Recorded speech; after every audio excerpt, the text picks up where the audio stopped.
أعوذ بالله من الشيطان الرجيم. بسم الله الرحمن الرحيم. ألف لام را، تلك آيات الكتاب المبين. إنا أنزلناه قرآنا عربيا لعلكم تعقلون. نحن نقص عليك أحسن القصص بما أوحينا إليك هذا القرآن وإن كنت من قبله لمن الغافلين. إذ قال يوسف لأبيه يا أبت إني رأيت 11 كوكبا والشمس والقمر رأيتهم لي ساجدين. قال يا بني لا تقصص رؤياك على إخوتك فيكيدوا لك كيدا، إن الشيطان للإنسان عدو مبين. وكذلك يجتبيك ربك ويعلمك من تأويل الأحاديث ويتم نعمته عليك وعلى آل يعقوب كما أتمها على أبويك من قبل إبراهيم وإسحاق إن ربك عليم حكيم. لقد كان في يوسف وإخوته آيات للسائلين، إذ قالوا ليوسف وأخوه أحب إلى أبينا منا ونحن عصبة إن أبانا لفي ضلال مبين. اقتلوا يوسف أو اطرحوه أرضا يخل لكم وجه أبيكم وتكونوا من بعده قوما صالحين. قال قائل منهم لا تقتلوا يوسف وألقوه في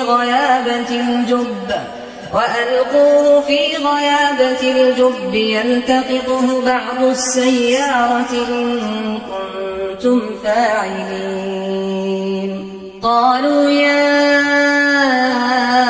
أبانا ما لك لا تأمنا على يوسف وإنا له لناصحون. أرسله معنا غدا يرتع ويلعب وإنا له لحافظون. قال إني ليحزنني أن تذهبوا به وأخاف أن يأكله الذئب وأنتم عنه غافلون.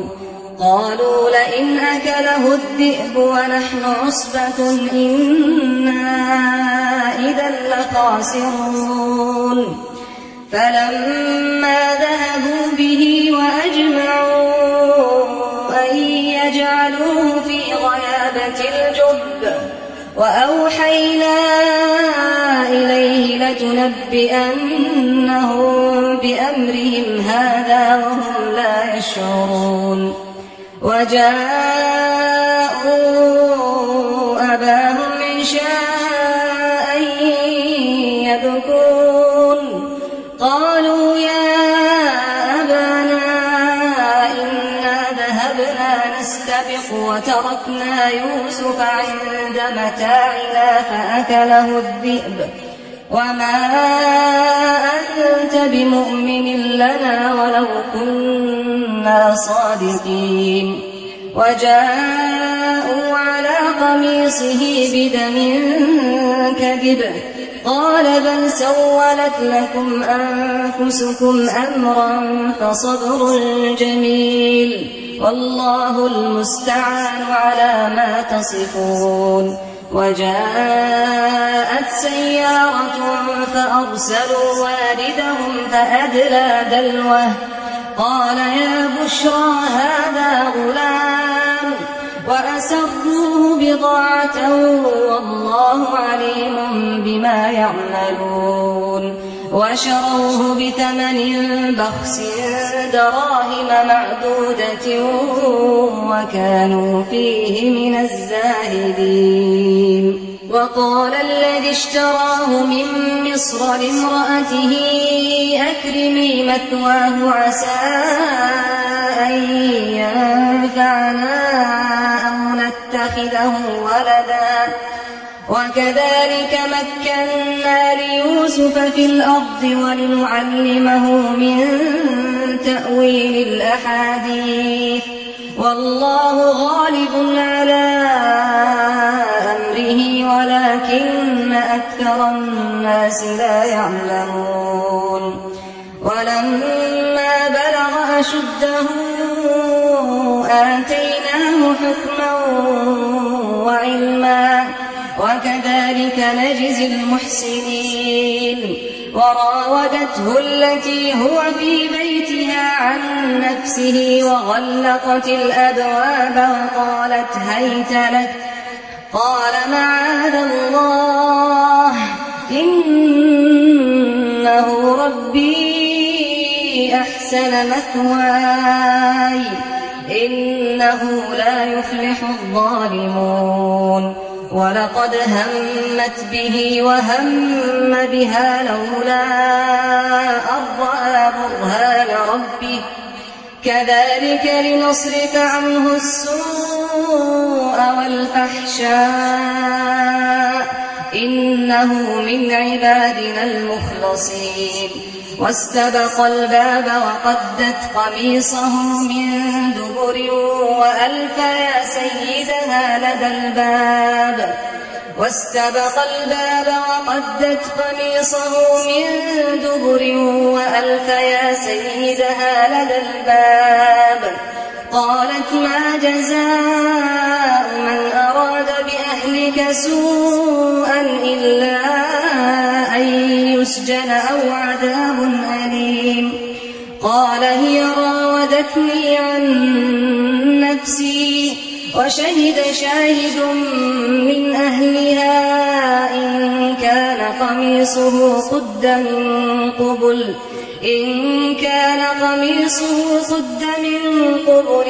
فصدقت وهو من الكاذبين وإن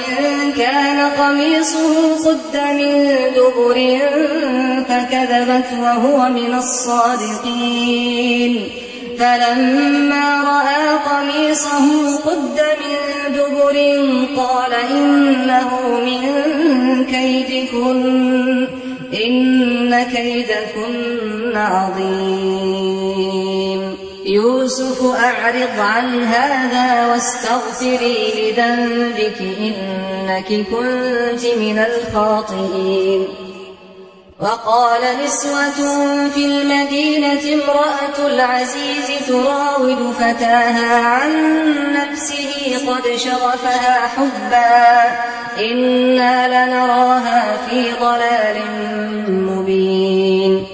فلما سمعت بمكرهن أرسلت إليهن وأعتدت لهن متكئا وآتت كل واحدة منهن سكينا وقالت اخرج عليهن فلما رأينه أكبرنه وقطعن أيديهن وقلن حاش لله ما هذا بشرا إن هذا إلا ملك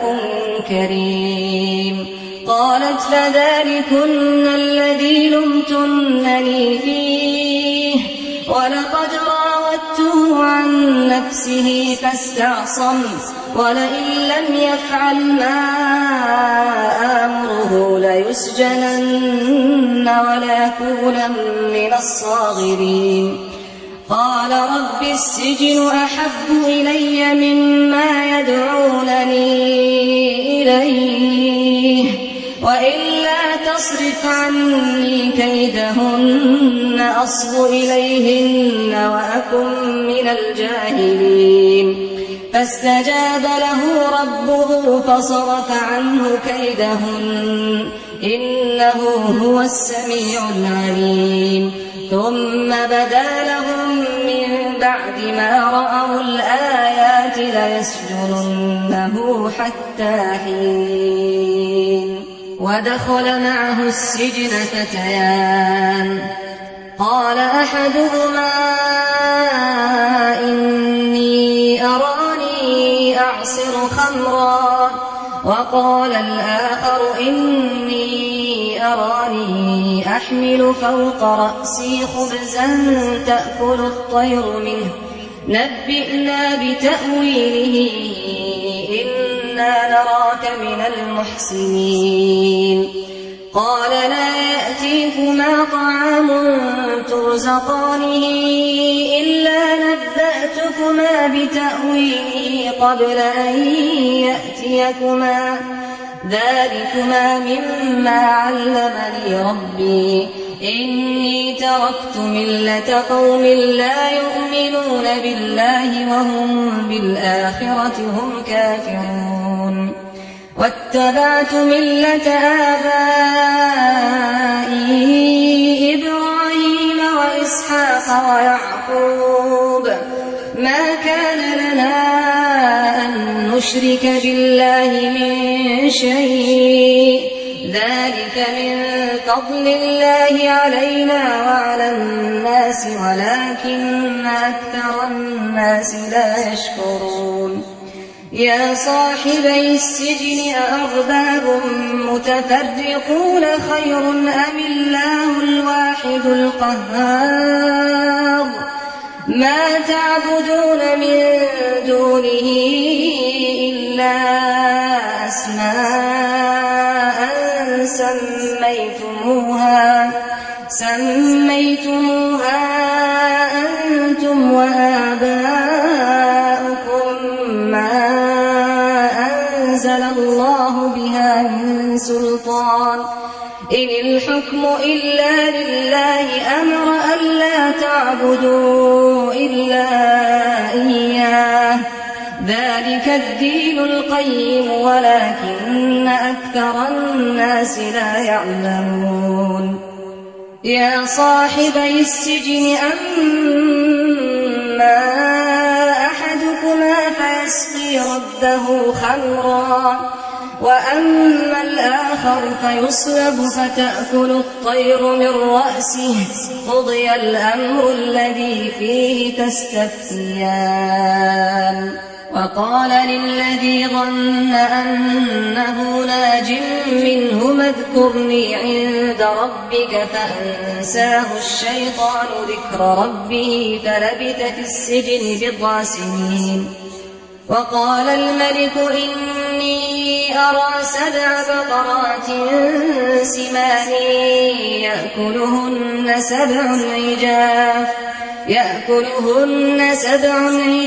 و7 سنبلات خضر وأخر يابسات يا أيها الملأ أفتوني في رؤياي إن كنتم للرؤيا تعبرون قالوا أضغاث أحلام وما نحن بتأويل الأحلام بعالمين وقال الذي نجا منهما وادكر بعد أمة أنا أنبئكم بتأويله فأرسلون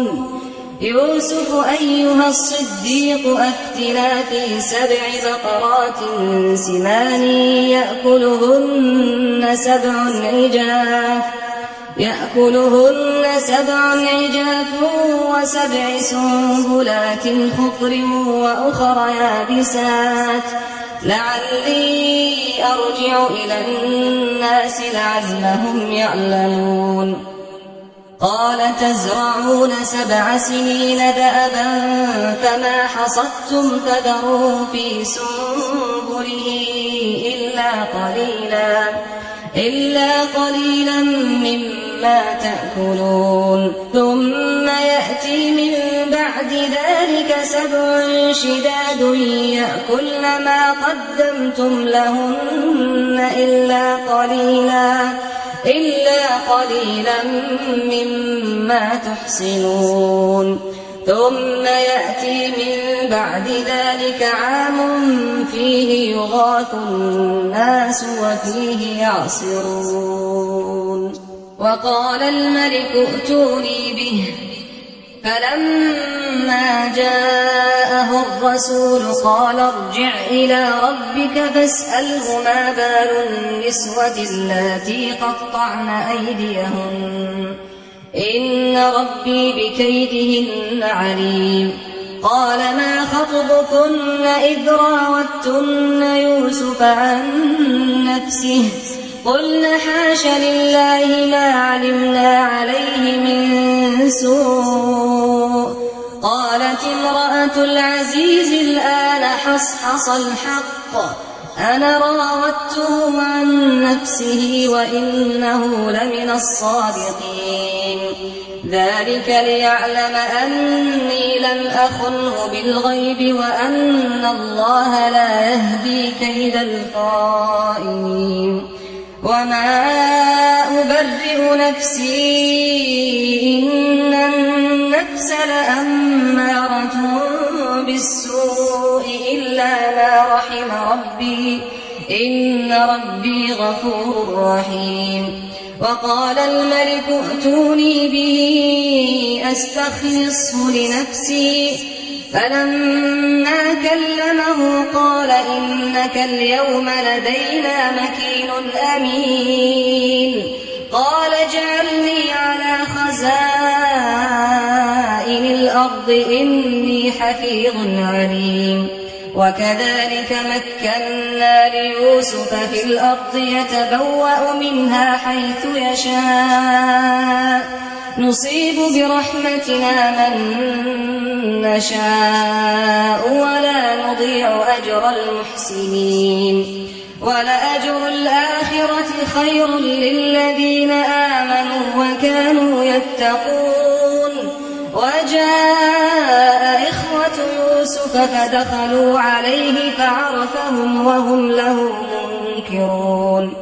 ولما جهزهم بجهازهم قال ائتوني بأخ لكم من أبيكم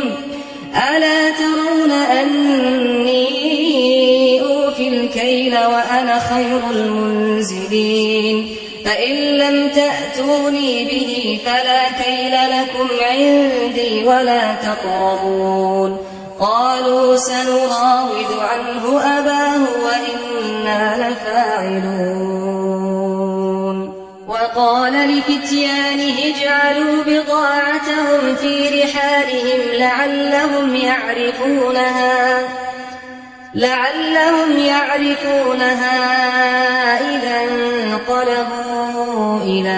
أهلهم لعلهم يرجعون فلما رجعوا إلى أبيهم قالوا يا أبانا منع منا الكيل فأرسل معنا أخانا نكتل وإنا له لحافظون قال هل آمنكم عليه إلا كما أمنتكم على أخيه من قبل فالله خير حافظا وهو أرحم الراحمين ولما فتحوا متاعهم وجدوا بضاعتهم ردت إليهم قالوا يا أبانا ما نبغي هذه بضاعتنا ردت إلينا ونمير أهلنا ونحفظ أخانا ونزداد كيل بعير ذلك كيل يسير قال لن أرسله معكم حتى تؤتون موثقا من الله لتأتونني به إلا أن يحاط بكم فلما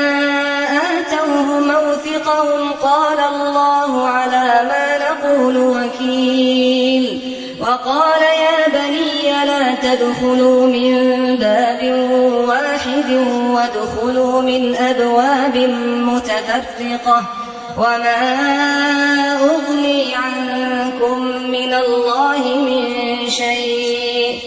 إن الحكم إلا لله عليه توكلت وعليه فليتوكل المتوكلون ولما دخلوا من حيث أمرهم أبوهم ما كان يغني عنهم من الله من شيء إلا حاجة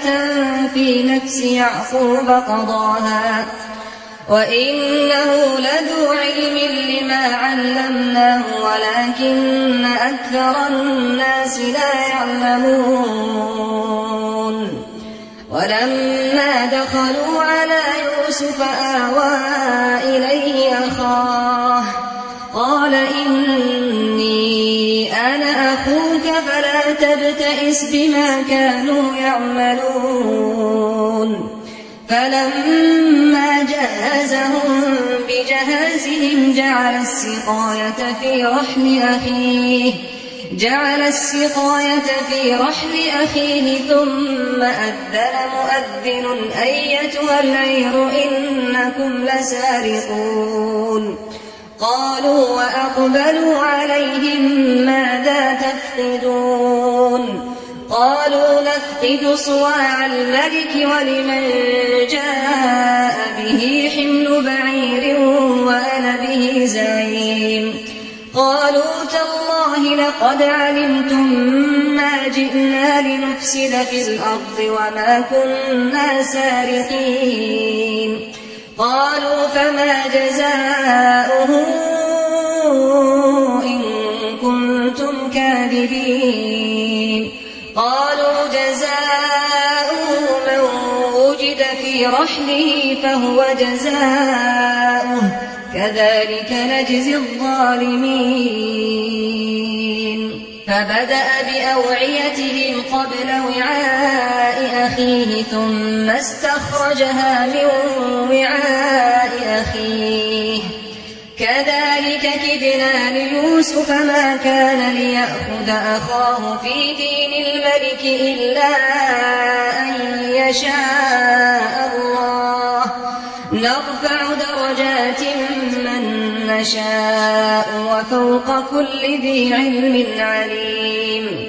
قالوا إن يسرق فقد سرق أخ له من قبل فأسرها يوسف في نفسه ولم يبدها لهم قال أنتم شر مكانا والله أعلم بما تصفون قالوا يا أيها العزيز إن له أبا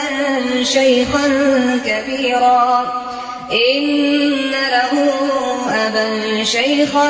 كبيرا فخذ أحدنا مكانه إنا نراك من المحسنين قال معاذ الله أن نأخذ إلا من وجدنا متاعنا عنده إنا إذا لظالمون فلما استيئسوا منه خلصوا نجيا قال كبيرهم ألم تعلموا أن أباكم قد أخذ عليكم موثقا من الله ومن قبل ما فرطتم في يوسف فلن أبرح الأرض حتى يأذن لي أبي أو يحكم الله لي وهو خير الحاكمين ارجعوا إلى أبيكم فقولوا يا أبانا إن ابنك سرق وما شهدنا إلا بما علمنا وما كنا للغيب حافظين واسأل القرية التي كنا فيها والعير التي أقبلنا فيها وإنا لصادقون قال بل سولت لكم أنفسكم أمرا فصبر جميل عسى الله أن يأتيني بهم جميعا إنه هو العليم الحكيم وتولى عنهم وقال يا أسفا على يوسف وابيضت عيناه من الحزن فهو كظيم قالوا تالله تفتأ تذكر يوسف حتى تكون حرضا أو تكون من الهالكين قال إنما أشكو بثي وحزني إلى الله وأعلم من الله ما لا تعلمون يا بني يذهبوا فتحسسوا من يوسف وأخيه ولا تيأسوا من روح الله إنه لا ييأس من روح الله إلا القوم الكافرون فلما دخلوا عليه قالوا يا أيها العزيز مسنا وأهلنا الضر وجئنا ببضاعة مزجاة فأوفِ لنا الكيل وتصدق علينا إن الله يجزي المتصدقين قال هل علمتم ما فعلتم بيوسف وأخيه إذ أنتم جاهلون قالوا أئنك لأنت يوسف قال أنا يوسف وهذا أخي قد من الله علينا إنه من يتق ويصبر فإن الله لا يضيع أجر المحسنين قالوا تالله لقد آثرك الله علينا وإن كنا لخاطئين قال لا تثريب عليكم اليوم يغفر الله لكم وهو أرحم الراحمين اذهبوا بقميصي هذا فألقوه على وجه أبي يأت بصيرا وأتوني بأهلكم أجمعين ولما فصلت العير قال أبوهم إني لأجد ريح يوسف لولا أن تفندون قالوا تالله إنك لفي ضلالك القديم فلما أن جاء البشير ألقاه على وجهه فارتد بصيرا قال ألم أقل لكم إني أعلم من الله ما لا تعلمون قالوا يا أبانا استغفر لنا ذنوبنا إنا كنا خاطئين قال سوف أستغفر لكم ربي إنه هو الغفور الرحيم فلما دخلوا على يوسف آوى إليه أبويه وقال ادخلوا مصر إن شاء الله آمنين ورفع أبويه على العرش وخروا له سجدا وقال يا أبت هذا تأويل رؤياي من قبل قد جعلها ربي حقا وقد أحسن بي إذ أخرجني من السجن وجاء بكم من البدو من بعد أن نزغ الشيطان بيني وبين إخوتي إن ربي لطيف لما يشاء إنه هو العليم الحكيم رب قد آتيتني من الملك وعلمتني من تأويل الأحاديث فاطر السماوات والأرض أنت وليي في الدنيا والآخرة توفني مسلما وألحقني بالصالحين ذلك من أنباء الغيب نوحيه إليك وما كنت لديهم إذ أجمعوا أمرهم وهم يمكرون وما أكثر الناس ولو حرصت بمؤمنين وما تسألهم عليه من أجر إن هو إلا ذكر للعالمين وكأين من آية في السماوات والأرض يمرون عليها وهم عنها معرضون وما يؤمن أكثرهم بالله إلا وهم مشركون أفأمنوا أن تأتيهم غاشية من عذاب الله أو تأتيهم الساعة بغتة وهم لا يشعرون قل هذه سبيلي أدعو إلى الله على بصيرة أنا ومن اتبعني وسبحان الله وما أنا من المشركين وما أرسلنا من قبلك إلا رجالا نوحي إليهم من أهل القرى أفلم يسيروا في الأرض فينظروا كيف كان عاقبة الذين من قبلهم ولدار الآخرة خير للذين اتقوا أفلا تعقلون حتى إذا استيأس الرسل وظنوا أنهم قد كذبوا جاءهم نصرنا فنجي من نشاء ولا يرد بأسنا عن القوم المجرمين لقد كان في قصصهم عبرة لأولي الألباب ما كان حديثا يفترى ولكن تصديق الذي بين يديه وتفصيل كل شيء وهدى ورحمة لقوم يؤمنون